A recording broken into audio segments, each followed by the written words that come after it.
Hello friends, welcome to the Hindu editorial analysis.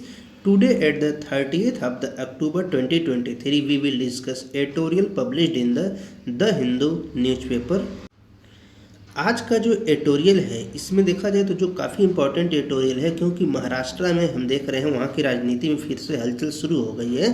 तो उसी के रेफरेंस में जो स्पीकर होते हैं लेजिस्लेटिव असेंबली के या पार्लियामेंट में, लोकसभा में स्पीकर होते हैं, उनकी जो रोल है, कॉन्स्टिट्यूशनल रोल क्या दिया है, उनकी रिस्पॉन्सिबिलिटी क्या है, उनकी जो है वो चीज़ें हम यहाँ पर एक्सप्लोर करने की कोशिश करेंगे। तो गिव अप इम्प्रॉपर्टी डेमोन्स्ट्रेट इम्पार्शलिटी। तो एक्चुअल में इस आर्टिकल में जो मेन पार्ट है वो स्पीकर को थोड़ा क्रिटिसाइज किया गया है कि जो वो थोड़ा सा अनुचित कार्य करते हैं, जो अनुचित कार्य करते हैं क्योंकि वो पार्टी को फेवर करते हैं। कभी कभी ऐसा देखा गया है। इस चीज़ को उन्हें जो है अपने आप को इससे दूर रखना चाहिए और एक इम्पार्शियलिटी जो है तटस्थता को जो है अपनाना चाहिए, कानून के अकॉर्डिंग काम करना चाहिए। अगर देखा जाए तो हमारे संविधान जो कॉन्स्टिट्यूशन ऑफ इंडिया है, तो भारत के संविधान में जो अनुच्छेद 93 है, आर्टिकल 93 है, वो पार्लियामेंट में, लोकसभा में जो है स्पीकर और डिप्टी स्पीकर के पद के प्रोविजन की बात करता है। वहीं स्टेट असेंबली में आर्टिकल 178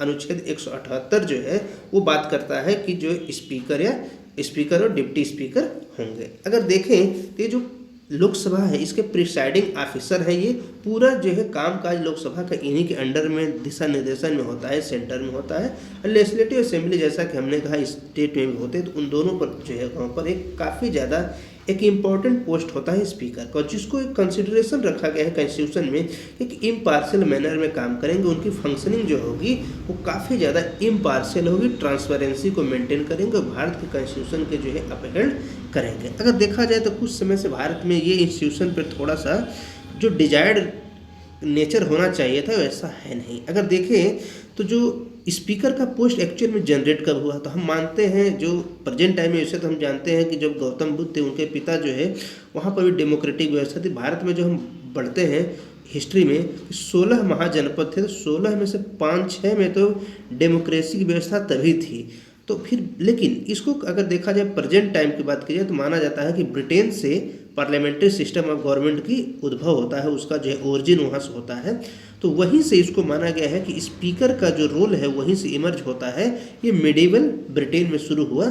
शुरू में जो हाउस ऑफ कॉमन्स था, यानी जो ब्रिटेन का लोकसभा है उसे हाउस ऑफ कॉमन्स कहते हैं, उसने एक स्पोक्समैन की रिक्वायरमेंट को फिल किया कि जो किंग को, जो वहाँ पर किंग या क्वीन है, उसको जो है इन्फॉर्मेशन ट्रांसमिट कर सके। तो 17वीं सेंचुरी तक जो है स्पीकर एक्चुअल में एक क्राउन का जो राजा होता था ब्रिटेन में, उसका एक एजेंट की तरह काम करता था, जो पार्लियामेंट की बातों को, हाउस ऑफ कॉमन्स की बातों को राजा तक पहुंचाता था, उसके बीच इन्फॉर्मेशन को शेयर करता था। लेकिन 19वीं शताब्दी 19th सेंचुरी के मिडिल तक आते आते स्पीकर को जो है एक इम्पार्शियल चेयरमैन मान लिया गया हाउस ऑफ कॉमन्स का, और माना गया कि अब वो जो है जो राइट्स हैं या प्रिविलेज हैं हाउस के, उनका वो कस्टोडियन होगा, उनका संरक्षक होगा, और जितनी भी कमेटी होंगी या उसके जो मेंबर होंगे उनको भी वो संरक्षक होगा, उनके अधिकारों का संरक्षण करेगा।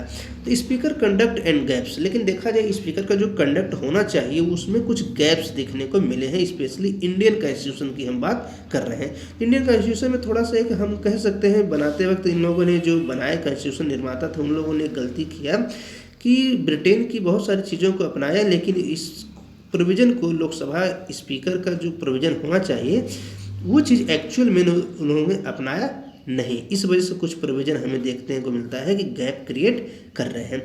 तो लोकसभा में और स्टेट लेजिस्लेटिव असेंबली में जो मेंबर, वहीं के जो मेंबर होते हैं, जो इलेक्शन के बाद चुने जाते हैं, वही लोग स्पीकर और डिप्टी स्पीकर चुनते हैं, यानी उसका जो इलेक्शन जनता नहीं करती, वो इनडायरेक्ट इलेक्शन है।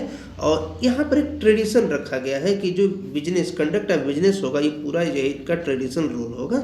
और स्पीकर जो है पार्लियामेंट के अंदर, लोकसभा में या स्टेट लेजिस्लेटिव असेंबली में काफ़ी ज़्यादा इंपॉर्टेंट फंक्शन को जो है कंडक्ट करता है। स्पेशली देखा जाए जो मनी बिल होता है, जो आर्टिकल बात करते हैं 110 नंबर का जो अनुच्छेद है, उससे जो है मनी बिल डिसाइड होता है। तो ये रोल सिर्फ और सिर्फ स्पीकर को दिया गया है। स्पीकर ही सर्टिफाई करेगा कौन सा बिल मनी बिल है और कौन सा मनी बिल नहीं है। राज्यसभा, स्टेट लेजिस्लेटिव काउंसिल के पास ये अधिकार नहीं होते हैं।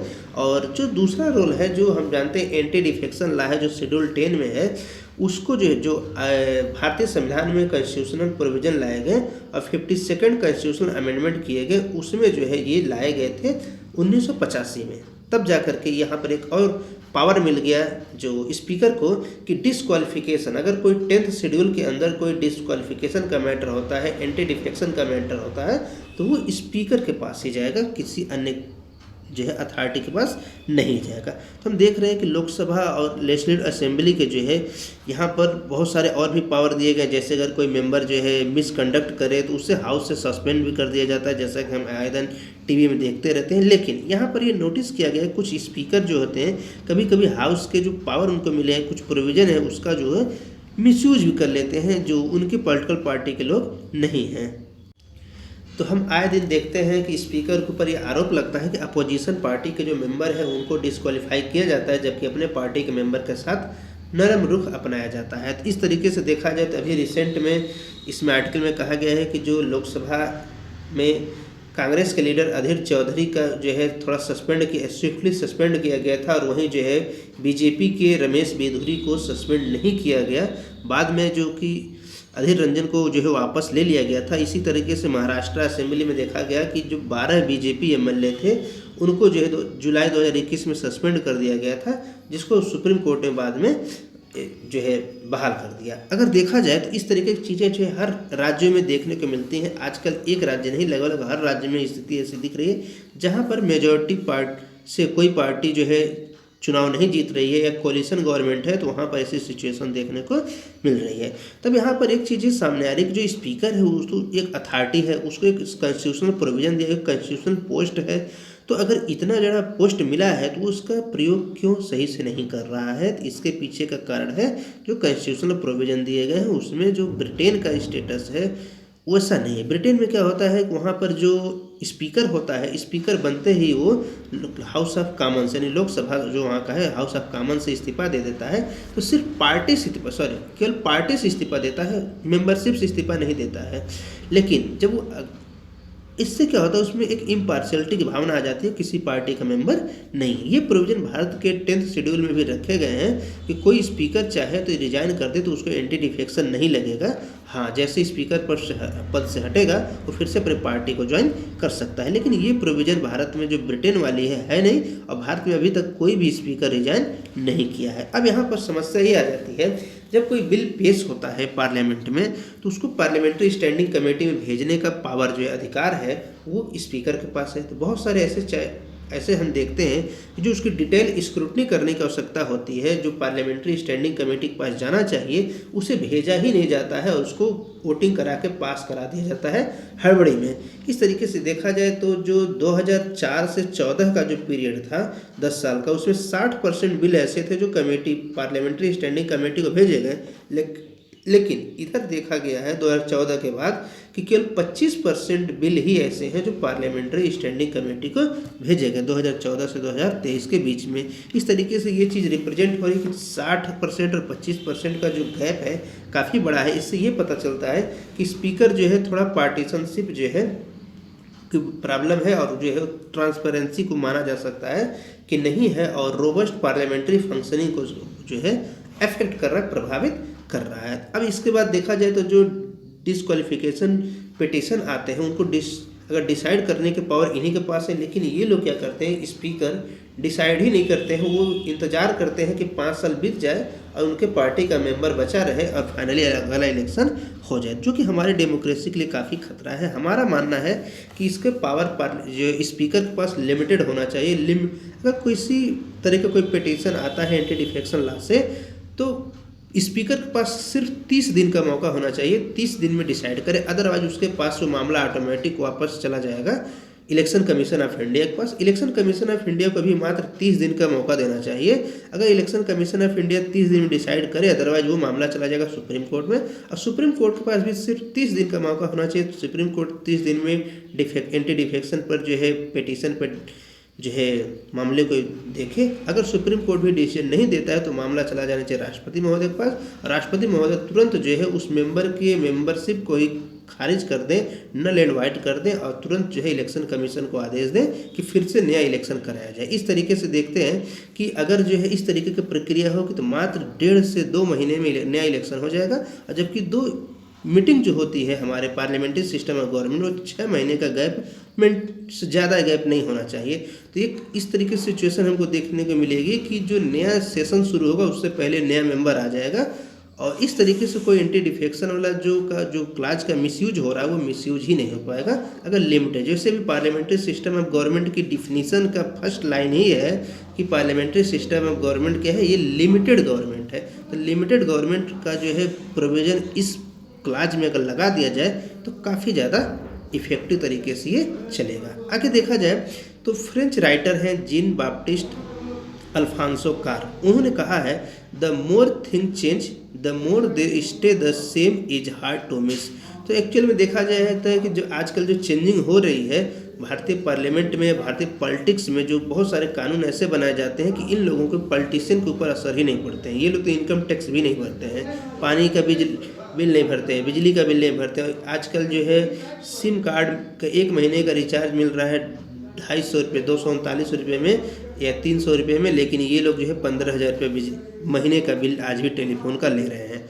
इस तरीके से देखा जाए तो जो फ्रेंच राइटर का कहना है कि जो चीज़ें अब चाहे कितना भी चेंज कर लें, ये अपने अनुसार एक कोई लूप होल बना लेते हैं। तो Indian parliamentary system, Indian politics में ऐसा हम देख रहे हैं जो इलेक्टेड रिप्रेजेंटेटिव हैं वो इंडिजिनस मेथड एक जो है घरेलू मेथड जो है स्वदेशी मेथड अपना ले रहे हैं कि एंटी डिफेक्शन से वो बच जाए। इस तरीके से देखा जाए तो अथॉरिटी जो स्पीकर हैं उन्हें डिस्क्वालीफाई मेंबर को डिस्क्वालीफाई करने के लिए जो स्पीकर को पावर मिला है उसे डिसाइड करना चाहिए कि हम किस तरीके से प्रयोग करें, क्योंकि उनका जो परफॉर्मेंस होगा, कॉन्स्टिट्यूशनल रोल उनको मिला है, वो अपने कॉन्स्टिट्यूशनल रोल को एक न्यूट्रल तरीके से परफॉर्म करें। और जब पास्ट में पीछे कुछ समय में हमने देखा जाए कुछ जो कंडीशन से देखने को मिली है उससे हमें कॉन्फिडेंस भी आएगा अगर स्पीकर जो है फेवर न करे किसी भी तरीके से।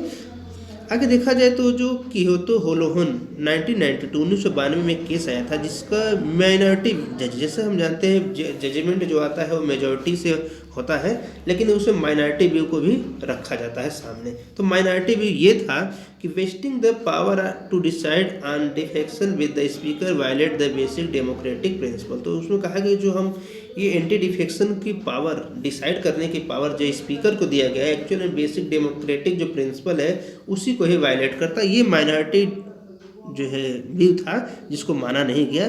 तो इसको जो है थोड़ा सा ध्यान रखने की बात है, जैसा हमें लगता है, जैसा हमने कहा कि ये बात 30 दिनों के बाद जो है स्पीकर हाथ से ले लेना चाहिए।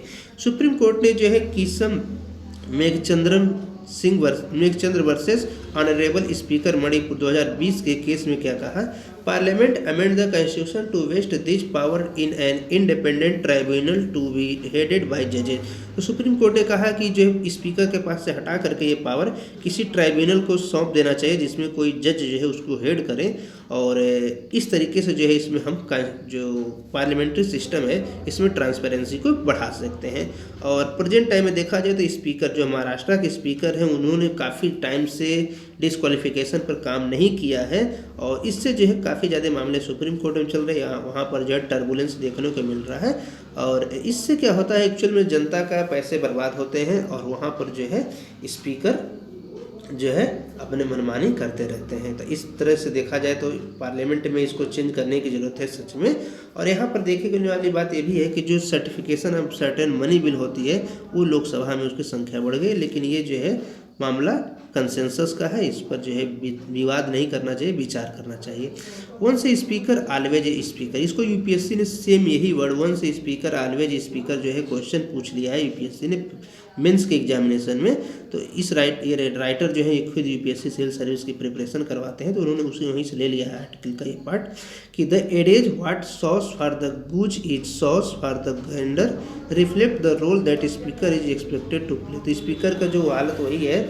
अगर देखा जाए जैसा कि हमने कहा कि ब्रिटेन की जो सिचुएशन है, जैसा कि speaker once elected to his her office resign from the political party to which he she belong. तो जैसा कि हमने शुरू में कहा कि अगर जो स्पीकर है पॉलिटिकल पार्टी से रिजाइन कर दें तो ट्रांसपेरेंसी को हम मान सकते हैं थोड़ी बढ़ेगी। तो जो वन से स्पीकर ऑलवेज स्पीकर वाला जो है फुलफिलमेंट, उस क्राइटेरिया को फुलफिलमेंट कर सकते हैं। अगर देखा जाए जो सब्सिक्वेंट इलेक्शन होते हैं हाउस ऑफ कॉमन्स के ब्रिटेन में, तो पार्टी का जो मेंबर है, जो पहले मेंबर था अब स्पीकर है, वो क्या करते हैं, वहाँ पर पार्टी की मेंबरशिप नहीं लेते, पॉलिटिकल पार्टी के चुनाव चिन्ह पर चुनाव नहीं लड़ते हैं, वो स्वयं अपने स्पीकर को जो है कहते हैं कि वो री इलेक्शन चाहते हैं। इस तरीके से देखा जाए तो वहाँ पर एक इम्पार्शलिटी की भावना दिखती है जो प्रिसाइडिंग ऑफिसर है। इंडियन कॉन्स्टिट्यूशन के जो राइटर थे उनको ये चीज़ बिल्कुल अडाप्ट करनी चाहिए थी, परंतु पता नहीं क्यों उन लोगों ने अडाप्ट नहीं किया, जिससे कि एक समस्या अब हम देख रहे हैं, बहुत बड़ी समस्या है और जनता का पैसा बहुत ज़्यादा बर्बाद हो रहा है इस तरीके की चीज़ें में। तो 10th schedule allow a speaker और deputy speaker to resign from their political party. जैसा कि हमने कहा जो एंटी डिफेक्शन लॉ है, इसमें कुछ क्लाज ऐसे हैं जिससे एंटी डिफेक्शन लॉ नहीं लगेगा। जैसे स्पीकर डिप्टी स्पीकर अपने पॉलिटिकल पार्टी से रिजाइन कर दें तो उनके ऊपर एंटी डिफेक्शन नहीं लगेगा।